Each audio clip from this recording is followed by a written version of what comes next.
میں جتنی بھی کوشش کر لیتی اپنے شوہر کی منچاہی بیوی نہیں بن سکتی تھی۔ میرا شوہر میری ذات میں دلچسپی ہی نہیں رکھتا تھا۔ اس بات کا تو مجھے اندازہ تھا، مگر وہ میرے ساتھ اس طرح سے کرے گا اس بات کا مجھے کبھی اندازہ نہیں ہوا تھا۔ بے لوث محبت سے اپنے شوہر کا دل جیت لوں گی، اس کے دل میں بھی میری محبت جاگ جائے گی، مگر آج میرے سارے اندازے غلط ہوئے۔ میری ساری محنت رائگاں گئی جب میں نے اپنی آنکھوں سے اپنے شوہر کو اس کی کزن زونی کے ساتھ دیکھا۔ مجھے اپنی سماعتوں پر بالکل یقین نہیں آ رہا تھا۔ ایسا لگ رہا تھا جیسے ایک دم سے آسمان میرے سر پر آ گرا ہو۔ میری پوری دنیا تہس نہس ہو گئی۔ میں جانتی تھی میری کوئی اوقات نہیں تھی، مگر میں اتنی میں مول نہ تھی، اس بات کا مجھے آج اندازہ ہوا۔ میرے اپنے پیروں پہ کھڑے رہنا مشکل ہو گیا تھا۔ اگر میں دیوار کا سہارا نہ لیتی تو لمحوں میں زمین بوس ہو جاتی۔ مجھے اپنی کم مائیگی کا بری طرح سے احساس ہونے لگا تھا۔ میرے پورے وجود پر کپکپاہٹ طاری تھی۔ مجھے اپنا وجود خالی اور کھوکھلا محسوس ہوا۔ اتنی بڑی دنیا میں ایک دم سے تنہا ہو گئی۔ آخری سہارا بچا تھا میرے پاس جینے کا، آج وہ بھی مجھ سے چھین گیا۔ میرے سر پر کوئی سائبہ نہیں تھا۔ دادی جھوٹ بولتی تھی، غلط کہتی تھی کہ میرا نصیب شہزادیوں والا ہوگا۔ اگر آج وہ زندہ ہوتی تو دیکھتی میں کتنی بے وقت ہوں۔ میری زندگی مجھ پر اس وقت تنگ ہو گئی جب میرا باپ اس دنیا سے رخصت ہوا۔ میرے باپ کے مرنے کی دیر تھی، میری ماں نے مجھے دادی کے حوالے کر کے اپنے میکے چلی گئی اور کچھ ہی عرصہ میں دوسری شادی رچا لی۔ اسے میری ضرورت نہیں تھی، وہ جوان تھی، اسے دوسرا مرد مل سکتا تھا۔ تب بھی اپنی 4 ماہ کی معصوم بچی کو خود سے دور کرتے ہوئے میری ماں کو درد محسوس نہیں ہوا تھا۔ اور جب میں اپنی سگی ماں کے لیے ہی کوئی اوقات نہیں رکھتی تھی تو کوئی اور کیوں میری فکر کرتا، کیوں میرا احساس کرتا؟ میرے تایا اور پھپھیوں نے یہی کیا اور میری ذمہ داری اٹھانے سے انکار کر دیا۔ میری دادی جو اپنے جوان بیٹے کی موت کے غم میں بستر سے جا لگی تھی اور بس موت کی چاہت کرنے لگی تھی، اپنے لاڈلے بیٹے کی اکلوتی نشانی کو یوں لاوارثوں کی طرح رلتے ہوئے دیکھا تو ان کا کلیجہ منہ کو آ گیا۔ اور میری خاطر میری دادی نے ایک بار پھر سے زندگی کو قبول کیا۔ انہوں نے بستر چھوڑ دیا اور مجھے سینے سے لگائے صحت یاب ہو گئی۔ مجھے گود میں لیتے ہی دادی کو جیسے سکون ملا تھا۔ تائی اور پھپھیاں کبھی نہیں چاہتی تھی کہ میرا وجود اس گھر میں پرورش پائے، مگر میری دادی نے ان کے سارے منصوبوں پر پانی پھیر دیا۔ دادی سمجھدار تھیں، رویوں کو اچھی طرح جانچنا جانتی تھیں۔ ان کو معلوم ہو گیا تھا کہ مجھے پھینکنے سے میری ماں کی ذات پر کوئی اثر نہیں پڑے گا۔ البتہ میں اس دنیا میں اپنے سگے رشتوں کے ہوتے ہوئے لاوارث ضرور ہو جاؤں گی۔ اور جب دادی نے دو ٹوک فیصلہ کر لیا کہ وہ مجھے پالیں گی اور اس معاملے میں کسی کی بھی نہیں سنیں گی تو سب کو خاموش ہونا پڑا۔ یوں بھی دادا نے مرنے سے پہلے اپنا گھر اور دکان دادی کے نام کر رکھی تھی۔ دادی ان کی محتاج نہیں تھی، بلکہ وہ سب دادی کے محتاج تھا۔ میرا نام دادی نے روشنی رکھا۔ پیار تو مجھ سے کوئی نہیں کرتا تھا، البتہ پیار کا دکھاوا ضرور کرتے تھے۔ میرے معاملے میں دادی بہت سخت مزاج ہو گئی تھی۔ اگر کوئی بھی میرا دل دکھانے کی کوشش کرتا یا میرے ساتھ سخت رویہ کرتا تو دادی اس بات کو اپنی انا کا مسئلہ بنا لیتی اور دنوں تک ان لوگوں سے بات نہیں کرتی تھی۔ جو بھی تھا، گھر اور پورے خاندان میں میری دادی کو بہت ہی عزت اور احترام سے نوازا جاتا تھا۔ ہر کوئی ان کی ناراضگی سے ڈرتا تھا، اس لیے مجھے بھی پریشان کرنا چھوڑ دیا۔ اور جب میں نے ہوش سنبھالا تو اس وقت تک سب نے اپنے اصلی رویوں پر ایک خول چڑھا کر مجھ سے عارضی محبت کے ڈرامے رچانے شروع کیے ہوئے تھے۔ اس لیے میں کبھی بھی جان نہیں پائی کہ اس گھر میں دادی کے علاوہ باقی سب بھی مجھے بوجھ ہی سمجھتے ہیں۔ میں تو بس اپنی دادی کی لاڈلی تھی، پورے گھر میں تتلی کی طرح اڑتی پھرتی۔ دادی کے بیجا لاڈ پیار کا نتیجہ تھا۔ میں شروع سے ہی بہت شوخ اور شرارتی قسم کی لڑکی تھی۔ پڑھائی کے بعد میرا سارا وقت گلی محلے کے بچوں کے ساتھ کھیلتے ہوئے گزرتا تھا۔ میری شرارتیں اپنے عروج پر ہوتی تھیں۔ میں نے پورے محلے کے ناک میں دم کر رکھا تھا۔ اکثر ہی محلے والے میری شکایتیں لے کر دادی کے پاس آتے اور میری شکایت سن کر دادی کتنی دیر تک ہنستی رہتی۔ کئی بار تایا اور تائی نے دبے لفظوں میں کہنا چاہا کہ میں جوان ہو رہی ہوں، میری حرکتیں ٹھیک نہیں ہیں، مگر دادی کسی کی بھی بات پر کان نہیں دھرتی تھی اور کہتی مجھے تو اپنی بچی ایسے ہی ہنستی مسکراتی اچھی لگتی ہے، بالکل میرے جواد کی طرح زندہ دل ہے۔ یہ بات کرتے ہوئے دادی کی آنکھیں پانی سے بھر جاتی اور محلے والے اس کی بات سن کر شرمندہ ہو جاتے۔ سبھی دادی کے اس درد سے واقف تھے۔ دادی کو اپنا چھوٹا بیٹا بہت پیارا تھا۔ وہ بھی اپنی ماں کے بہت قریب تھا۔ شاید میرے باپ کو اندازہ تھا کہ وہ جلد اس دنیا سے چلا جائے گا، اس لیے زیادہ تر وقت اپنی ماں کے پاس گزارتا تھا۔ جب وہ اس دنیا سے رخصت ہوا تو میری دادی کے لیے بھی اس دنیا کی رونقیں ختم ہو گئیں۔ وہ تو شاید تنہائیوں کی عادی ہو جاتی جو اگر ان کی زندگی میں میرا وجود نہ ہوتا۔ تائی نے بہت غیر محسوس طریقے سے اپنے بچوں سے دور رکھا تھا۔ ان کے بچے میرے ساتھ نہ تو کھیلتے تھے اور نہ ہی میرے ساتھ کوئی بات کرتے تھے، مگر میں نے کبھی بھی اس بات کو محسوس نہیں کیا تھا۔ دادی نے مجھے ماں اور باپ دونوں کا پیار دیا تھا۔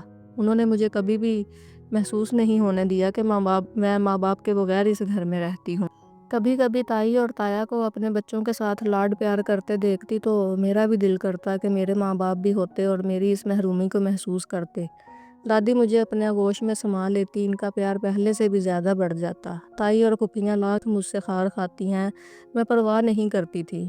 جوان ہو جانے کے بعد بھی مجھ میں بچپنا تھا، مگر میری شوخیاں اس وقت ختم ہو گئیں جب اپنی چھوٹی پھوپھو کے گھر ایک فنکشن اٹینڈ کرنے ہم سب گئے تھے۔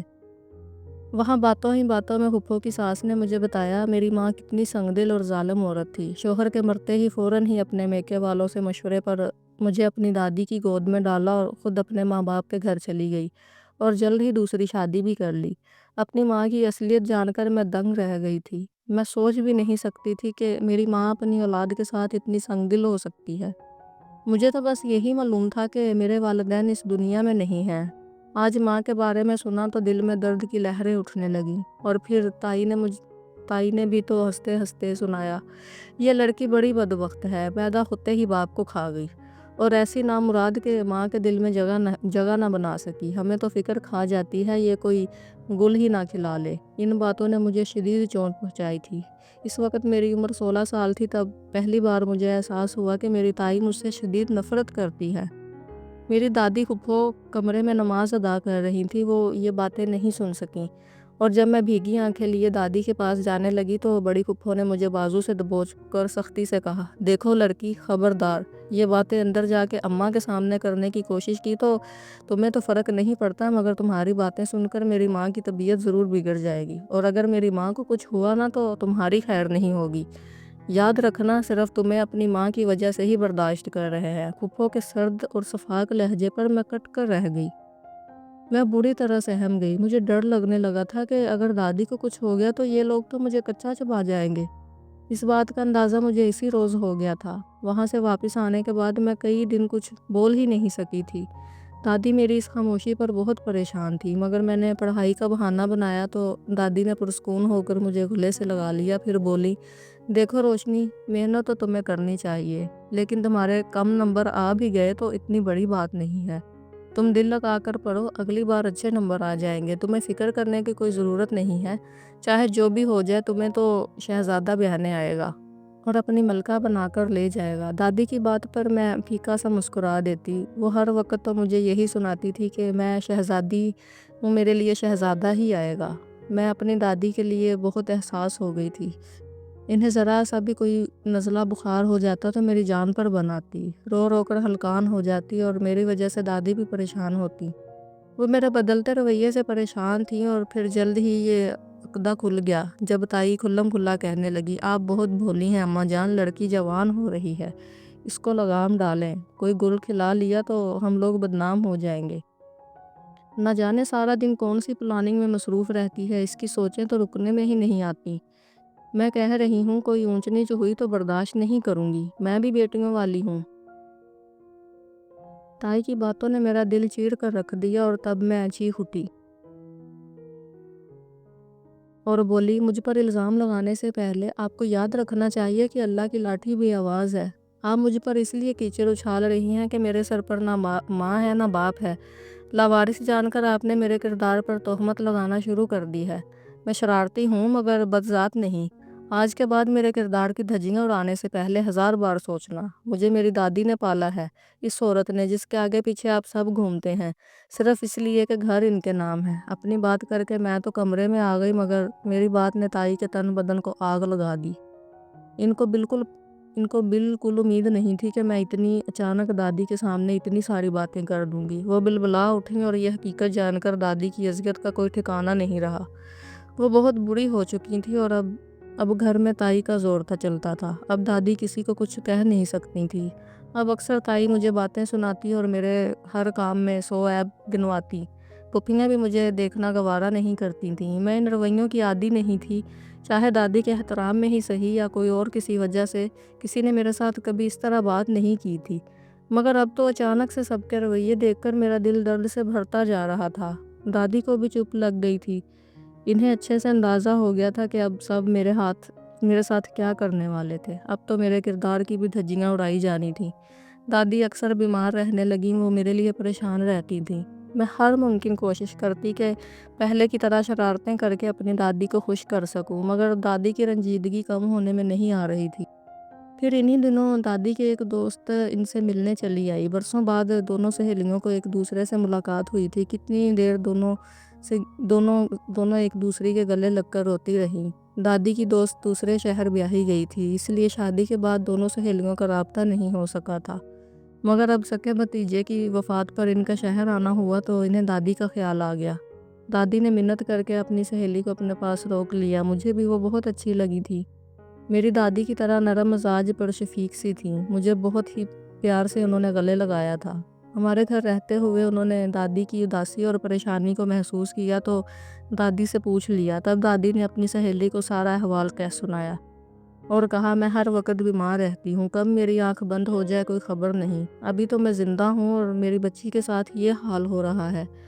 میں جانتی ہوں میرے مرنے کی دیر ہوگی، یہ لوگ میری معصوم بچی کو دربدر کر دیں گے۔ اس بات نے مجھے ڈرا دیا ہے۔ کچھ سمجھ نہیں آتی میں ایسا کیا کروں کہ میرے مرنے کے بعد بھی میری بچی کا مستقبل محفوظ رہے اور یہ دنیا والوں کے ظلم کا نشانہ نہ بنے۔ ابھی تو میری بچی بہت معصوم ہے۔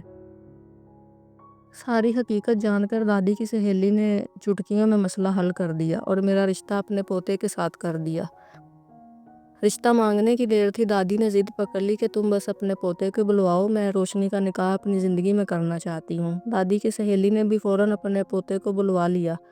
اس اچانک افتاد سے پھکلا کر رہ گئی تھی۔ میں اپنی دادی کو روکنا چاہتی تھی، میں اس سب کے لیے تیار نہیں تھی، مگر دادی نے میری ایک نہ سنی۔ بس جیسے دادی کی سہیلی کا پوتا آیا، میرا اس کے ساتھ نکاح کر دیا۔ وہ شاید اپنی دادی کا بہت ہی فرمانبردار تھا، تبھی اس نے اتنی اچانک رشتے پر مسئلہ کھڑا نہیں کیا تھا۔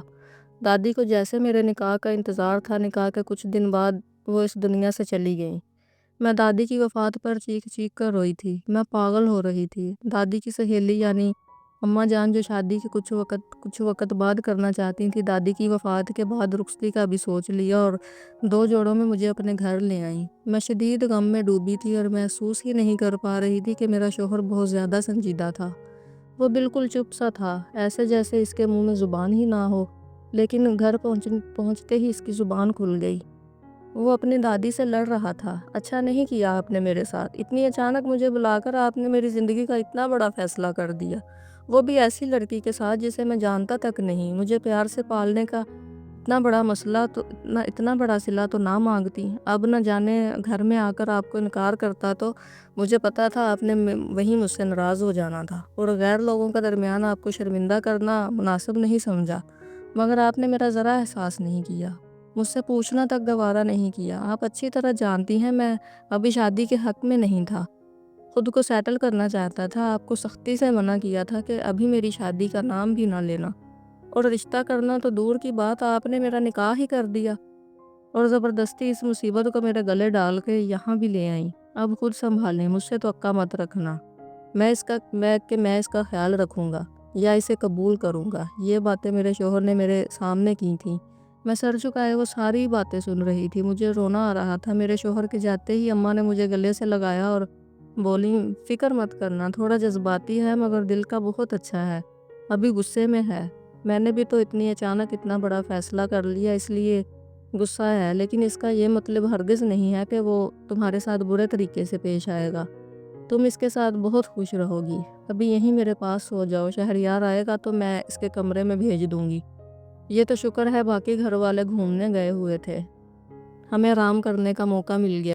مجھے دلاسا دیتے ہوئے اماں جان آخر میں بڑبڑائیں۔ میں نے ان کی کسی بات کا کوئی جواب نہیں دیا تھا، میں مکمل طور پر ان کے رحم و کرم پر تھی۔ وہ میرے ساتھ جو بھی کرتے میں کسی سے گلہ نہیں کر سکتی تھی۔ 2 دن تک میں نے شہریار کو نہیں دیکھا، وہ کب گھر آتا ہے اور کب جاتا ہے کچھ خبر ہی نہیں تھی۔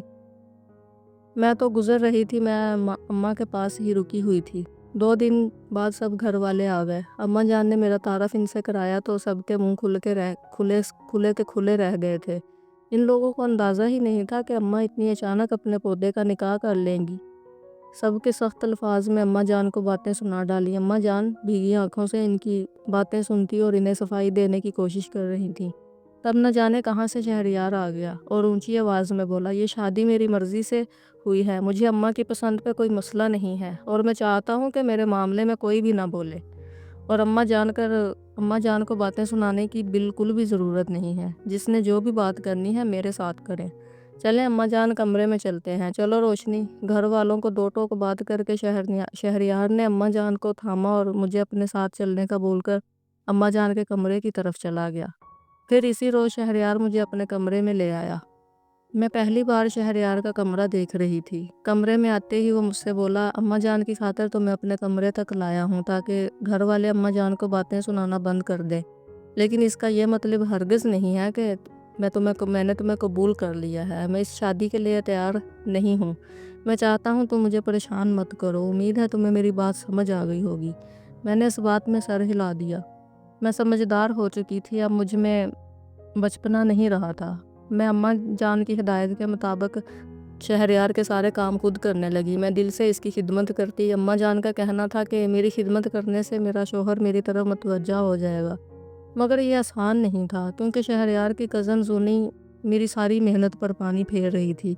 وہ ہر وقت شہریار کے آس پاس منڈلاتی اور مجھ سے بہت برا برتاؤ کرتی تھی، مگر کبھی اماں یا شہریار نے اسے نہیں روکا تھا۔ گھر میں رہتے ہوئے مجھے معلوم ہوا شہریار کے والدین بھی بچپن میں وفات پا چکے تھے۔ شہریار کو اماں نے پالا تھا، باقی سب نے شہریار کے ساتھ نوکروں والا برتاؤ رکھا۔ اماں جان بھی کسی سے کچھ نہیں کہہ پاتی تھیں، اس لیے بس یہ غنیمت تھا کہ شہریار کے چچاؤں نے اس کی تعلیم کی ذمہ داری اپنے سر لے لی تھی۔ اب ایسے میں اماں جان کی بہویں شہریار کو باتیں سناتی اور ان کے ساتھ ملازموں والا سلوک کرتی تھی تو اماں جان خاموش رہتی۔ ان کو ڈر سا تھا کہ کسی بات پر بتنگڑ نہ بنا کر وہ شہریار کی تعلیم رکوا دے گی۔ شہریار کو بھی انہوں نے یہ بات باور کرا دی تھی کہ ہر حال میں اپنی تعلیم حاصل کرنی ہے تاکہ اپنے پیروں پہ کھڑا ہو سکے۔ چھوٹی سی عمر میں ہی شہریار اپنا مقام سمجھ چکا تھا، اس لیے دادی کی بات کو پلو سے باندھا اور اپنی تعلیم بہتر طریقے سے حاصل کی۔ اپنی محنت اور قابلیت کے بلبوتے پر شہریار نے CSA کیا تھا۔ جب سے شہریار نے ڈگری حاصل کی، گھر والوں کا رویہ اس کے ساتھ یکسر بدل گیا تھا۔ اب شہریار کی زندگی مختلف تھی۔ اب وہ یتیم و مسکین لاوارث بچہ نہیں بلکہ پڑھا لکھا، خبرو اور قابل جوان تھا۔ تینوں چچاؤں کے گھر میں بیٹیاں موجود تھیں اور اپنی بیٹیوں کو شہریار کے ساتھ بیانے کے لیے تینوں چچیاں محبت جتاتی تھیں۔ شہریار کی کزنیں بھی خوب آگے پیچھے گھومتی، مگر ایک کزن زونی تو بہت زیادہ تیز تھی۔ اس نے تو جیسے خود کو شہریار کی بیوی مان لیا تھا۔ شہریار بھی اس کے ساتھ خوش تھا۔ میں بہت ڈر گئی تھی۔ شہریار کی ساری کزنیں بے تحاشا حسین اور پیاری تھیں۔ ان کے مقابلے میں تو کچھ بھی نہیں تھی۔ وہ سب شہریار کی بہترین یونیورسٹی میں تعلیم حاصل کر رہی تھیں، جبکہ میں نے بمشکل FSC کیا تھا۔ اس سے آگے پڑھنے کا تو موقع ہی نہیں ملا اور میری شادی ہو گئی۔ اب یہاں آ کر میں احساس کمتری کا شکار ہونے لگی تھی۔ اس خوف کی وجہ سے میں شہریار کی بہت خدمت کرتی، اس کے ساتھ بات کرنے کی کوشش کرتی، مگر شہریار کی سنجیدگی برقرار تھی۔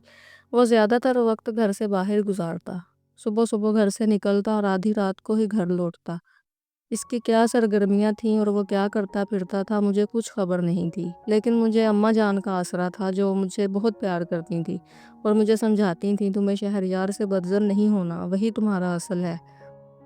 اب بھی وہ اپنی نئی نوکری کی وجہ سے مصروف رہتا تھا، مگر جلدی تمہارے ساتھ اپنا رویہ ٹھیک کر دے گا۔ میں اماں جان کی باتوں پر ایمان لے آتی، مگر آج ساری باتیں دھری کی دھری رہ گئیں۔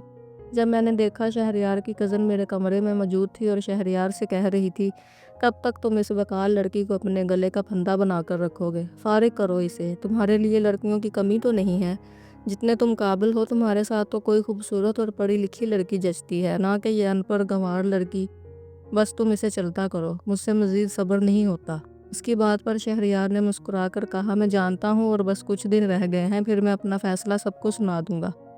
اور کوئی میرا کچھ نہیں بگاڑ سکتا۔ شہریار کی بات سن کر میرے وجود پر لرزہ طاری ہو گیا تھا۔ بمشکل خود کو سہارا دیتی میں اماں کے کمرے میں آئی اور بستر پر گر کر پھوٹ پھوٹ کر رونے لگی۔ میں سمجھ گئی تھی کہ بہت جلد میں اس گھر سے بھی نکالی جانے والی ہوں۔